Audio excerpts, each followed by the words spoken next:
Right, I'm sorry, this happens every time I use this thing. I'm sure at some point I will actually figure out how to do it correctly. Keep following me. Good God, right. Phew. I swear I will genuinely get better at some point. You just gotta keep practicing. Okay, so we're gonna do this live.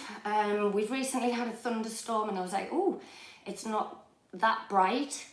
So I will mix together my cyanotype solution. This is an example of a cyanotype on glass, and it was created probably about 10 or 12 years ago. Same process that I'm going to show you here. In fact, exactly the same ingredients from the first time around, because I bought 5 packets of beef gelatin and I've still got 2 left. So that tells you how much I'm using and how often I am doing it. So, like I said, portrait of myself, and that's just to give you a brief idea of what you will be able to achieve. Okay, what you're going to need. You are going to need either beef gelatin, or you can buy photographic gelatins, or you can also use agar, which is seaweed based. Obviously, you might be vegan, or there could be a number of reasons why you don't want to use gelatin. I'm going to use it because I still have these packets from years ago and it just seems silly to waste them. I've gone for a powder. So, packet of this, it says on the back that it would make up to 570 milliliters of gelatin solution.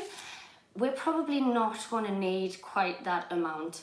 Other things that you will need: a plastic or glass stirrer. And the reason that you want to use plastic or glass is that they're inert. So they're not going to react with your chemicals as you're trying to mix together your chemistry. You're going to need a shot glass. I don't know if anyone's realised, but I'm not the most sciencey of people. So anyway, I use a shot glass to do my measurements. You will also need blackout vessels, blackout bottles that you'll be able to put your solution in afterwards. You will also need a label so that you can say this is a gelatin solution and not your usual cyanotype chemistries, just so you don't get them mixed up. What I've done with each of these empty bottles is I have washed them out thoroughly, let them dry, and then I have filled them with cold water, probably a little bit too much, but if you can see, just to about here on the bottle, enough so that I can have a shot of cyanotype solution in it, and also to allow for a little bit of expansion from the gelatin when it's in there.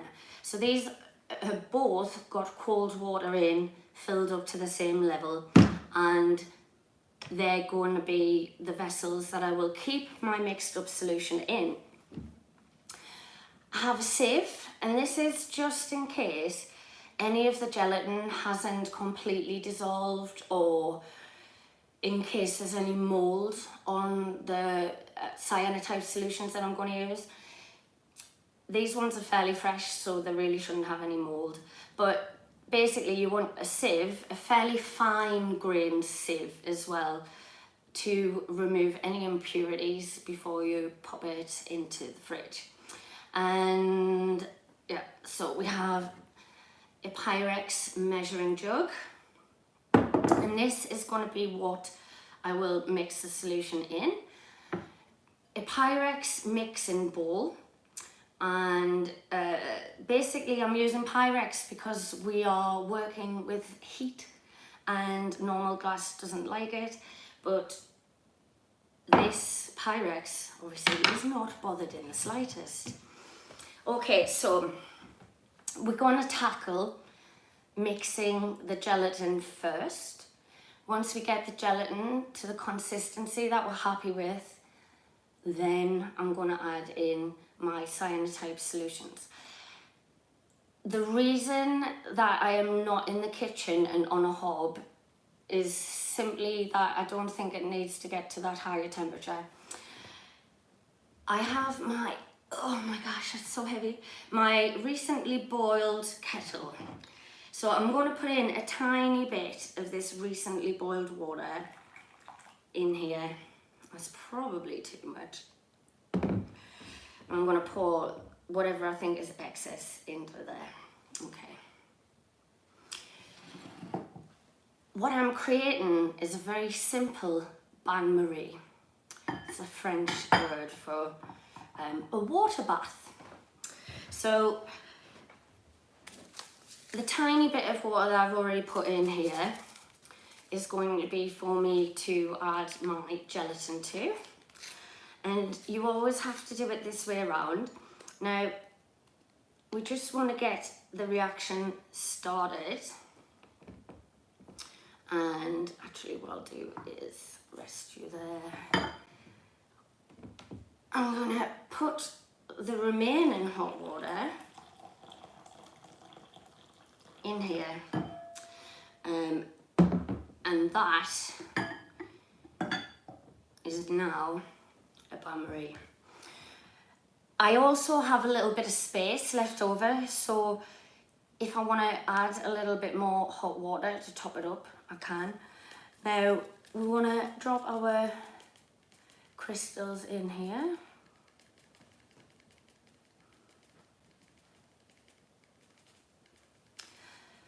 Okay, lovely.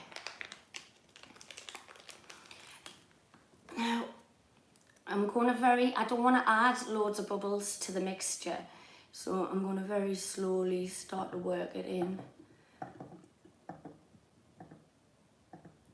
And what we want to do is to try and completely dissolve our gelatin crystals.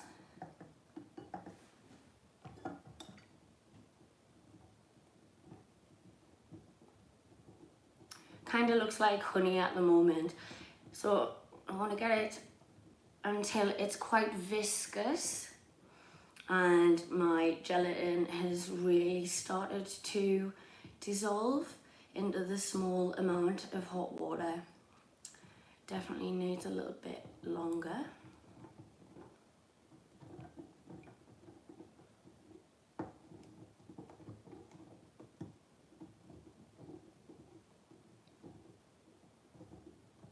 This is exciting, I know, right? This is just the thing, it does take time. You try not to introduce too many bubbles and things like that to the mixture as you're going around as well. But you do want to get it moving enough that your gelatin is going to be able to dissolve. And this just takes time. So, you know, don't be hurrying. This is how chemistry works. You can't rush these things. We're allowing for all of the water molecules to adhere to the gelatin and to go in and break it down. So there's a lot of complicated things that are kind of happening, even though like we're just very slowly stirring this mixture. So it probably is going to need a little bit longer on this. It has started to dissolve quite nicely though, and because I'm going to infill on my Patreon and give you a little bit more information, what I might do is just let that sit for a second and get my other camera to just quickly do a short video. video of what it looks like so you guys can see.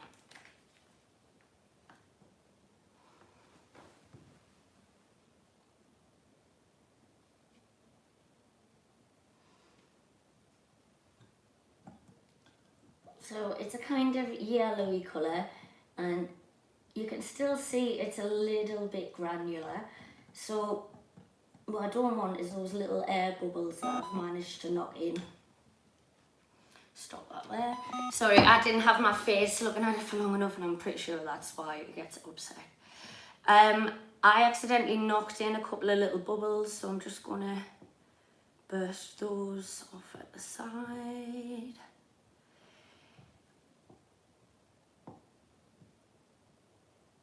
It's definitely looking a lot better. So what I'm gonna do is top up the bain-marie.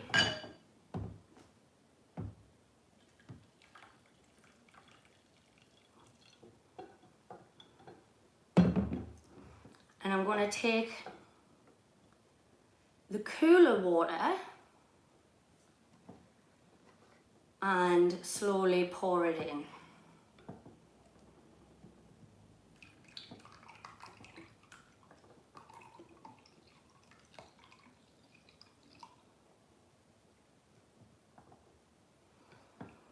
Again, I mean, really, I'm just trying to slowly take out all of the bubbles that I've just added into it. It looks good. I think all of my granules look pretty much dissolved. I'm going to bring this up with the rest of it.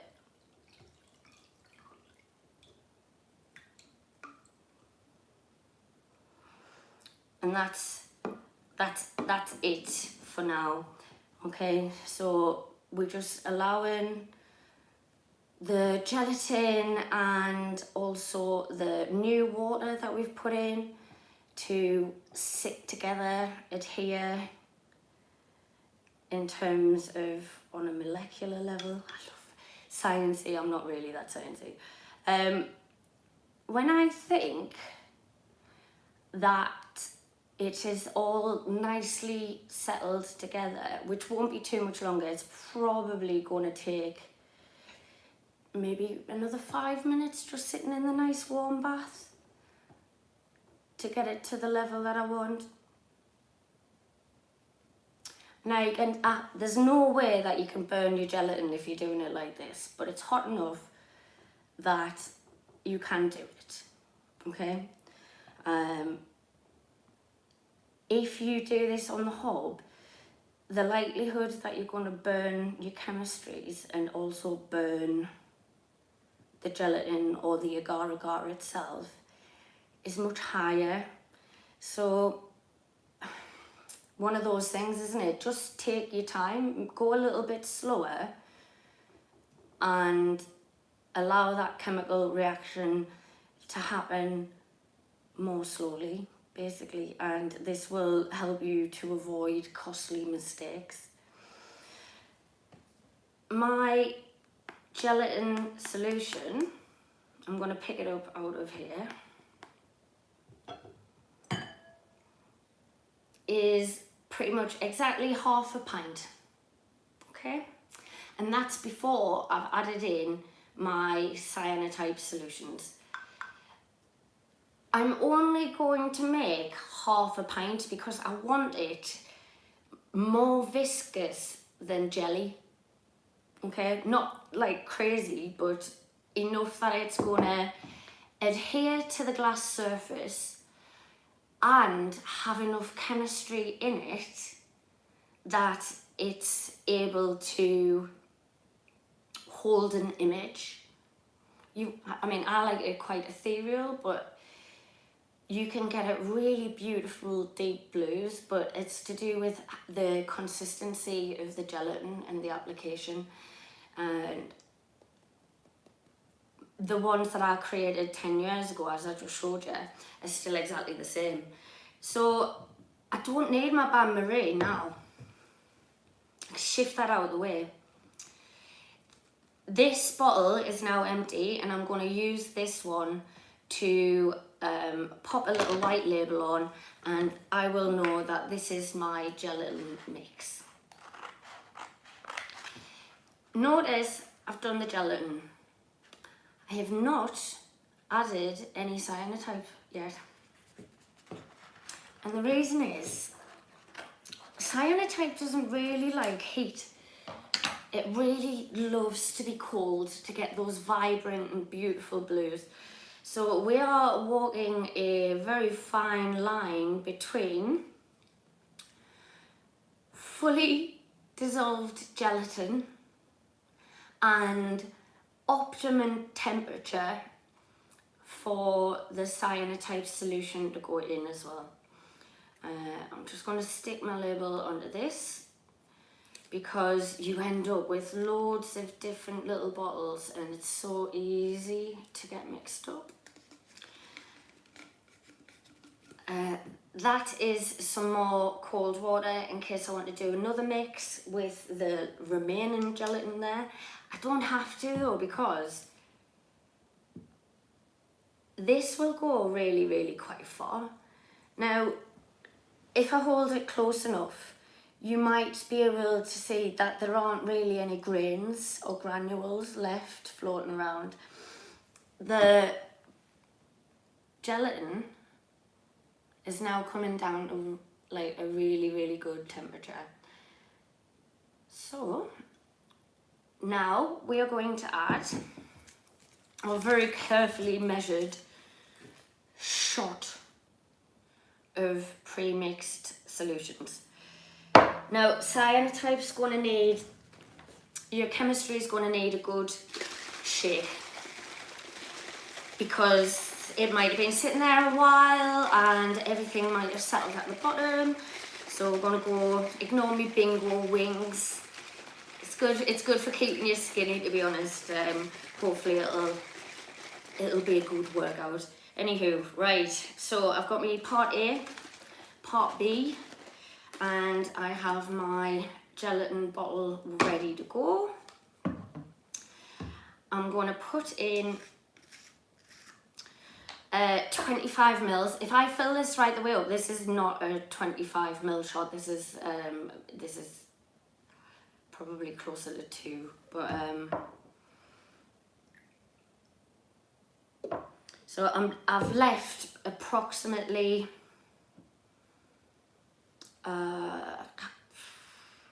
3 to 4 millimeters off the top, if I lift it up like this. And we want to pour this in. So I'm going to use my sieve just in case there are any impurities in that, but I don't think there are. Pour that in.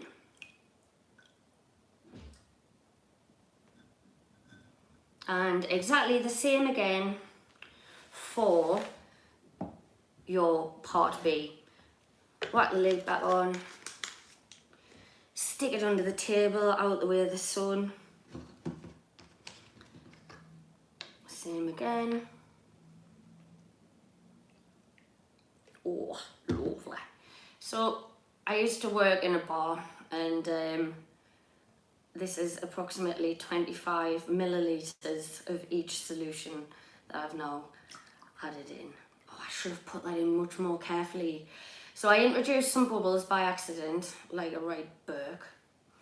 I'm just going to pop my shot glass into my Pyrex mixing bowl so it, oh, that was a bit loud, so it can get rid of the cyanotype off the top of it.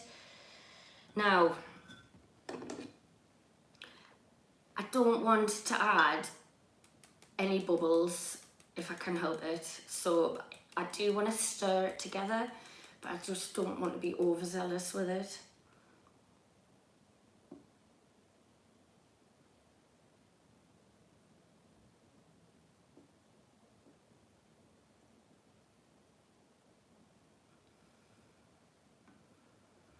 Do you know, it looks really, really good. Again, just take a little bit of time.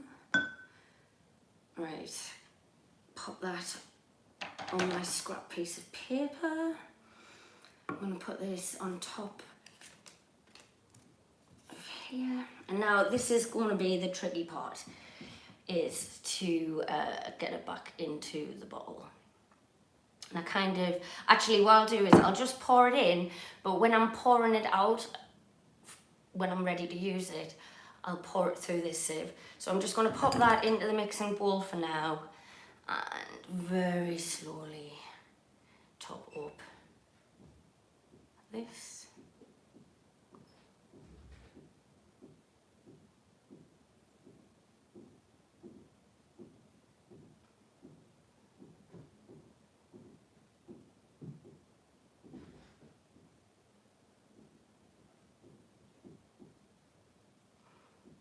Did I do my measurements right?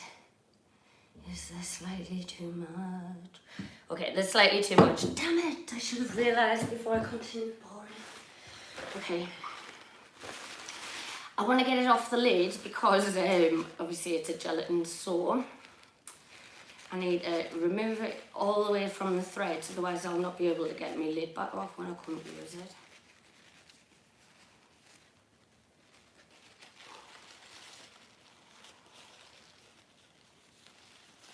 Okay. I'm also going to take a teeny weeny bit out of the top.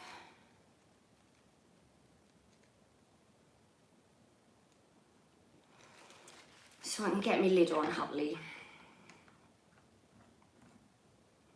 Okay. Let's just use the edge of that. Okay, so that's a batch, and that needs to go in the fridge, and it needs to sit overnight, again, to let all of those chemicals get to know each other. You know, they need a bond. So we're gonna pop this one in the fridge away from food, and I'll clean the outside edge a little bit more as well.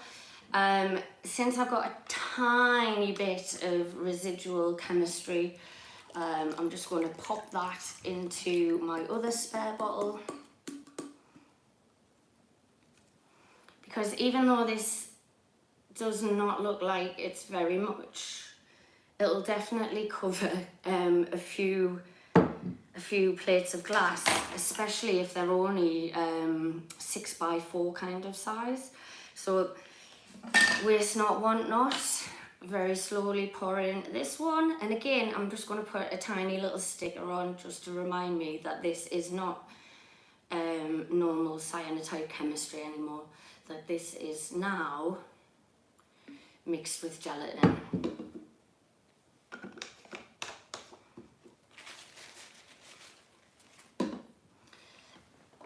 Gelatin's going to want to set quite quickly, so if you can pop your things in your mixing bowl, do, and that'll basically, it'll start your cleaning process before you get back to the sink. This is my label.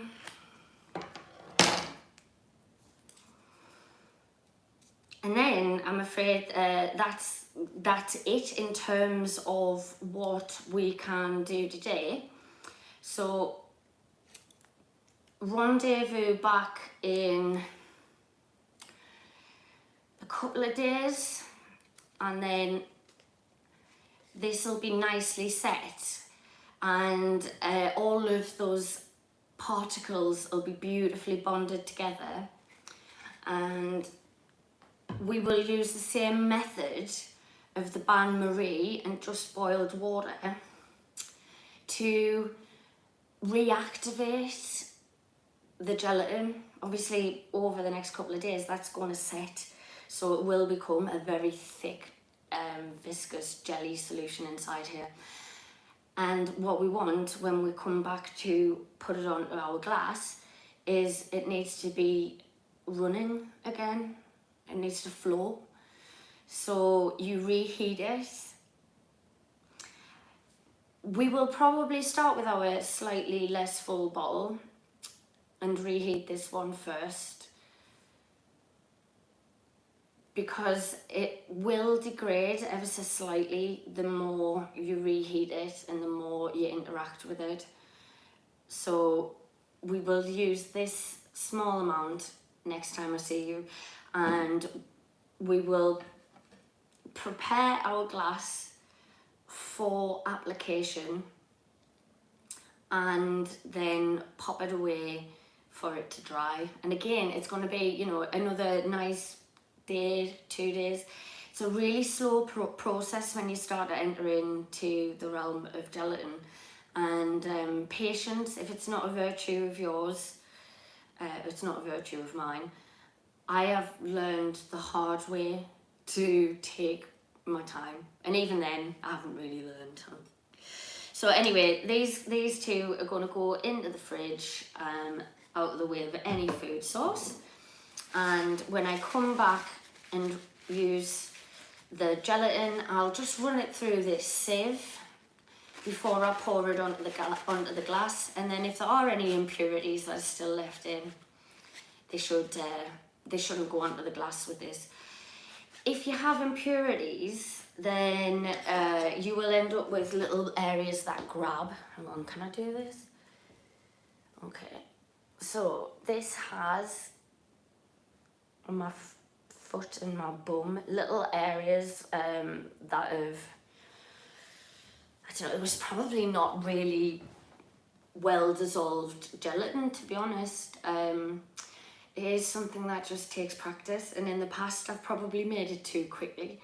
So I am trying to learn from my own mistakes and also help you guys by saying, yeah, just take your time, put a few days into the process, let those molecules do their thing. Right, thank you once again for watching. If you want to have like more in-depth, you will have to go to my Patreon, because actually I am filming these and putting this together so that I can do the in-depth slideshow presentation with cut-ins for Patreon. Right, thank you very much for taking the time to watch, and I'll see you soon. Will it stop? No, of course it won't.